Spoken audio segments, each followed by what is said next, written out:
Whether the tramp steamer or the scream was first to gain attention, no one can say. Probably they were simultaneous, but it is of no use to calculate. The scream came from the Suidam stateroom, and the sailor who broke down the door could perhaps have told frightful things if he had not forthwith gone completely mad. As it is, he shrieked more loudly than the first victims, and thereafter ran simpering about the vessel till caught and put in irons. The ship's doctor, who entered the stateroom and turned on the lights a moment later, did not go mad, but told nobody what he saw till afterward, when he corresponded with Malone in Chepachet. It was murder, strangulation, but one need not say that the claw mark on Mrs. Sweetham's throat could not have come from her husband's or any other human hand, or that upon the white wall there flickered for an instant in hateful red a legend which, later copied from memory, seems to have been nothing less than the fearsome Chaldee letters of the word Lilith. One need not mention these things because they vanish so quickly. As for Suidam, one could at least bar others from the room until one knew what to think oneself. The doctor has distinctly assured Malone that he did not see it. The open porthole just before he turned on the lights was clouded for a second with a certain phosphorescence, and for a moment there seemed to echo in the night outside the suggestion of a faint and hellish tittering, but no real outline met the eye. As proof, the doctor points to his continued sanity. Then the tramp steamer claimed all attention. A boat put off, and a horde of swart, insolent ruffians in officers' dress swarmed aboard the temporarily halted Cunarder. They wanted Suidam or his body. They had known of his trip and for certain reasons were sure he would die.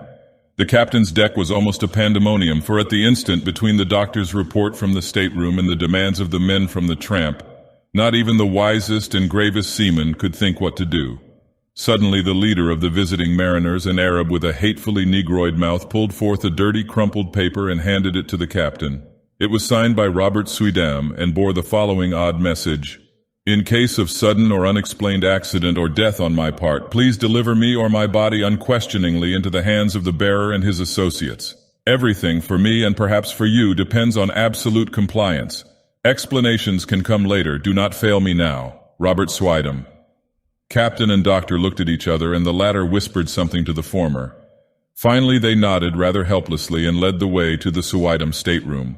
The doctor directed the captain's glance away as he unlocked the door and admitted the strange seaman, nor did he breathe easily till they filed out with their burden after an unaccountably long period of preparation. It was wrapped in bedding from the berths, and the doctor was glad that the outlines were not very revealing. Somehow the men got the thing over the side and away to their tramp steamer without uncovering it. The Cunarder started again, and the doctor and a ship's undertaker sought out the Suidam stateroom to perform what last services they could. Once more the physician was forced to reticence and even to mendacity, for a hellish thing had happened. When the undertaker asked him why he had drained off all of Mrs. Suidam's blood, he neglected to affirm that he had not done so, nor did he point to the vacant bottle spaces on the rack, or to the odor in the sink which showed the hasty disposition of the bottle's original contents. The pockets of those men, if men they were, had bulged damnably when they left the ship. 2 hours later, and the world knew by radio all that it ought to know of the horrible affair. That same June evening, without having heard a word from the sea, Malone was desperately busy among the alleys of Red Hook. A sudden stir seemed to permeate the place, and as if apprised by grapevine telegraph of something singular, the denizens clustered expectantly around the dance hall church and the houses in Parker Place. 3 children had just disappeared, blue-eyed Norwegians from the streets toward Gowanus, and there were rumors of a mob forming among the sturdy Vikings of that section. Malone had for weeks been urging his colleagues to attempt a general cleanup, and at last, moved by conditions more obvious to their common sense than the conjectures of a Dublin dreamer, they had agreed upon a final stroke. The unrest and menace of this evening had been the deciding factor, and just about midnight a raiding party recruited from 3 stations descended upon Parker Place and its environs. Doors were battered in, stragglers arrested, and candle-lighted rooms forced to disgorge unbelievable throngs of mixed foreigners in figured robes, mitres, and other inexplicable devices. Much was lost in the melee, for objects were thrown hastily down unexpected shafts and betraying odors deadened by the sudden kindling of pungent incense. But spattered blood was everywhere, and Malone shuddered whenever he saw a brazier or altar from which the smoke was still rising. He wanted to be in several places at once, and decided on Suidam's basement flat only after a messenger had reported the complete emptiness of the dilapidated dance hall church. The flat, he thought, must hold some clue to a cult of which the occult scholar had so obviously become the center and leader. And it was with real expectancy that he ransacked the musty rooms, noted their vaguely charnel odor, and examined the curious books, instruments, gold ingots, and glass-stoppered bottles scattered carelessly here and there. Once a lean black-and-white cat edged between his feet and tripped him, overturning at the same time a beaker half full of a red liquid. The shock was severe, and to this day Malone is not certain of what he saw, but in dreams he still pictures that cat as it scuttled away with certain monstrous alterations and peculiarities. Then came the locked cellar door and the search for something to break it down. A heavy stool stood near, and its tough seat was more than enough for the antique panels. A crack formed and enlarged, and the whole door gave way, but from the other side, whence poured a howling tumult of ice-cold wind with all the stenches of the bottomless pit, and whence reached a sucking force not of earth or heaven, which, coiling sentiently about the paralyzed detective, dragged him through the aperture and down unmeasured spaces filled with whispers and wails and gusts of mocking laughter. Of course it was a dream. All the specialists have told him so, and he has nothing to prove the contrary. Indeed, he would rather have it thus, for then the sight of old brick slums and dark foreign faces would not eat so deeply into his soul. But at the time it was all horribly real, and nothing can ever efface the memory of those nighted crypts, those Titan arcades, and those half-formed shapes of hell that strode gigantically in silence, holding half-eaten things, whose still surviving portions screamed for mercy or laughed with madness. Odors of incense and corruption joined in sickening concert, and the black air was alive with the cloudy, semi-visible bulk of shapeless elemental things with eyes. Somewhere dark, sticky water was lapping at onyx piers, and once the shivery tinkle of raucous little bells pealed out to greet the insane titter of a naked phosphorescent thing which swam into sight, scrambled ashore, and climbed up to squat leeringly on a carved golden pedestal in the background. Avenues of limitless night seemed to radiate in every direction, till one might fancy that here lay the root of a contagion destined to sicken and swallow cities, and engulf nations in the feeder of hybrid pestilence. Here cosmic sin had entered, and festered by unhallowed rites had commenced the grinning march of death that was to rot us all to fungus abnormalities too hideous for the grave's holding. Satan here held his Babylonish court, and in the blood of stainless childhood the leprous limbs of phosphorescent Lilith were laved. Incubi and succubi howled praise to Hecate, and headless mooncalves bleated to the Magna Mater. Goats leaped to the sound of thin accursed flutes, and edgepans chased endlessly after misshapen fawns over rocks twisted like swollen toads. Moloch and Ashtaroth were not absent, for in this quintessence of all damnation the bounds of consciousness were let down, and man's fancy lay open to vistas of every realm of horror and every forbidden dimension that evil had power to mold. The world and nature were helpless against such assaults from unsealed wells of night, nor could any sign or prayer check the Walpurgis riot of horror which had come when a sage with the hateful key had stumbled on a hoard with the locked and brimming coffer of transmitted demon lore. Suddenly a ray of physical light shot through these phantasms, and Malone heard the sound of oars amidst the blasphemies of things that should be dead. A boat with a lantern in its prow darted into sight, made fast to an iron ring in the slimy stone pier, and vomited forth several dark men bearing a long burden swathed in bedding. They took it to the naked phosphorescent thing on the carved golden pedestal, and the thing tittered and pawed at the bedding. Then they unswathed it, and propped upright before the pedestal the gangrenous corpse of a corpulent old man with stubbly beard and unkempt white hair. The phosphorescent thing tittered again, and the men produced bottles from their pockets and anointed its feet with red, whilst they afterward gave the bottles to the thing to drink from. All at once, from an arcaded avenue leading endlessly away, there came the demoniac rattle and wheeze of a blasphemous organ, choking and rumbling out the mockeries of hell in a cracked, sardonic bass. In an instant every moving entity was electrified, and forming at once into a ceremonial procession, the nightmare horde slithered away in quest of the sound, goat, satyr, and edgepan, incubus, succuba, and lemur, twisted toad and shapeless elemental dog-faced howler and silent strutter in darkness, all led by the abominable naked phosphorescent thing that had squatted on the carved golden throne, and that now strode insolently bearing in its arms the glassy-eyed corpse of the corpulent old man. The strange dark men danced in the rear, and the whole column skipped and leaped with Dionysiac fury. Malone staggered after them a few steps, delirious and hazy and doubtful of his place in this or in any world. Then he turned, faltered, and sank down on the cold, damp stone, gasping and shivering as the demon organ croaked on, and the howling and drumming and tinkling of the mad procession grew fainter and fainter. Vaguely he was conscious of chanted horrors and shocking croakings afar off. Now and then a wail or whine of ceremonial devotion would float to him through the black arcade, whilst eventually there rose the dreadful Greek incantation whose text he had read above the pulpit of that dance-hall church. O friend and companion of night, thou who rejoicest in the baying of dogs, here a hideous howl burst forth, and spilt blood. Here nameless sounds vied with morbid shriekings, who wanderest in the midst of shades among the tombs. Here a whistling sigh occurred, who longest for blood and bringest terror to mortals. Short, sharp cries from myriad throats.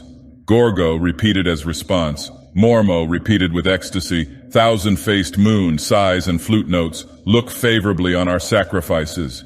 As the chant closed, a general shout went up and hissing sounds nearly drowned the croaking of the cracked bass organ. Then a gasp as from many throats and a babble of barked and bleated words. Lilith, great Lilith, behold the bridegroom. More cries, a clamor of rioting, and the sharp clicking footfalls of a running figure. The footfalls approached, and Malone raised himself to his elbow to look. The luminosity of the crypt, lately diminished, had now slightly increased, and in that devil light there appeared the fleeing form of that which should not flee or feel or breathe, the glassy-eyed, gangrenous corpse of the corpulent old man, now needing no support, but animated by some infernal sorcery of the rite just closed. After it raced the naked, tittering, phosphorescent thing that belonged on the carven pedestal, and still farther behind panted the dark men, and all the dread crew of sentient loathsomenesses. The corpse was gaining on its pursuers and seemed bent on a definite object, straining with every rotting muscle toward the carved golden pedestal, whose necromantic importance was evidently so great. Another moment and it had reached its goal, whilst the trailing throng labored on with more frantic speed. But they were too late, for in one final spurt of strength which ripped tendon from tendon and sent its noisome bulk floundering to the floor in a state of jellyish dissolution, the staring corpse which had been Robert Sweetum achieved its object and its triumph. The push had been tremendous, but the force had held out, and as the pusher collapsed to a muddy blotch of corruption, the pedestal he had pushed tottered, tipped, and finally careened from its onyx base into the thick waters below, sending up a parting gleam of carven gold as it sank heavily to undreamable gulfs of lower Tartarus. In that instant, too, the whole scene of horror faded to nothingness before Malone's eyes, and he fainted amidst a thunderous crash which seemed to blot out all the evil universe. Malone's dream, experienced in full before he knew of Sweedom's death and transfer at sea, was curiously supplemented by some odd realities of the case, though that is no reason why anyone should believe it. The three old houses in Parker Place, doubtless long rotten with decay in its most insidious form, collapsed without visible cause while half the raiders and most of the prisoners were inside, and of both the greater number were instantly killed. Only in the basements and cellars was there much saving of life, and Malone was lucky to have been deep below the house of Robert Sweetum, for he really was there, as no one is disposed to deny. They found him unconscious by the edge of a night-black pool, with a grotesquely horrible jumble of decay and bone, identifiable through dental work as the body of Sweetum, a few feet away. The case was plain, for it was hither that the smuggler's underground canal led, and the men who took Sweetum from the ship had brought him home. They themselves were never found, or at least never identified, and the ship's doctor is not yet satisfied with the simple certitudes of the police. Sweetum was evidently a leader in extensive man-smuggling operations, for the canal to his house was but one of several subterranean channels and tunnels in the neighborhood. There was a tunnel from this house to a crypt beneath the dance hall church, a crypt accessible from the church only through a narrow secret passage in the north wall, and in whose chambers some singular and terrible things were discovered. The croaking organ was there, as well as a vast arched chapel with wooden benches and a strangely figured altar. The walls were lined with small cells, in 17 of which, hideous to relate, solitary prisoners in a state of complete idiocy were found chained, including 4 mothers with infants of disturbingly strange appearance. These infants died soon after exposure to the light, a circumstance which the doctors thought rather merciful. Nobody but Malone, among those who inspected them, remembered the somber question of old Del Rio. And sint unquam demones incubi et succubi, edenex tali congressu proles nasciquet? Before the canals were filled up, they were thoroughly dredged, and yielded forth a sensational array of sawed and split bones of all sizes. The kidnapping epidemic very clearly had been traced home, though only 2 of the surviving prisoners could by any legal thread be connected with it.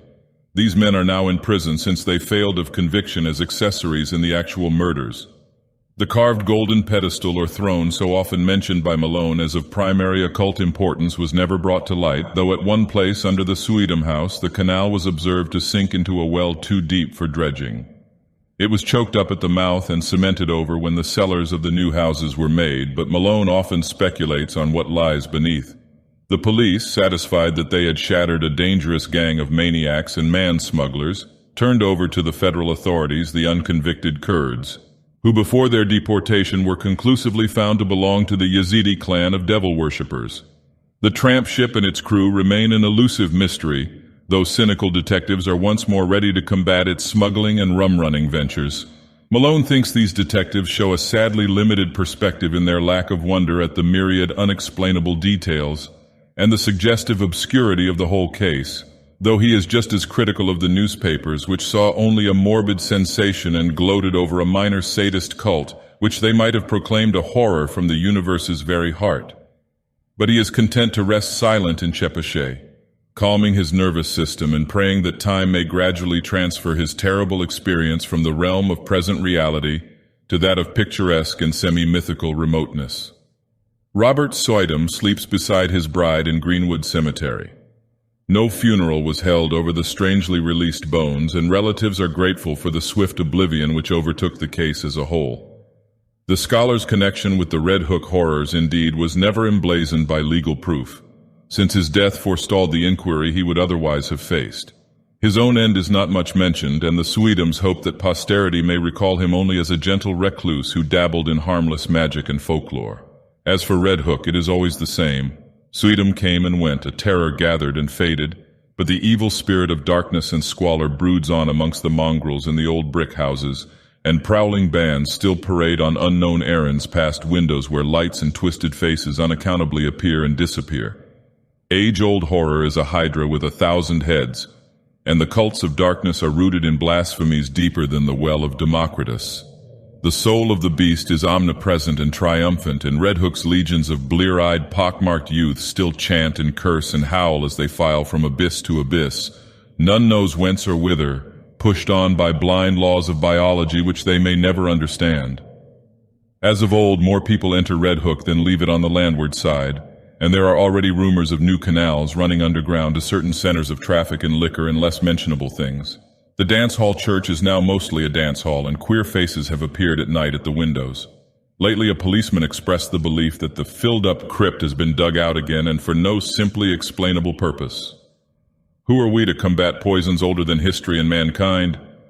Apes danced in Asia to those horrors, and the cancer lurks secure and spreading where furtiveness hides in rows of decaying brick. Malone does not shudder without cause, for only the other day an officer overheard a swarthy, squinting hag teaching a small child some whispered patois in the shadow of an areaway.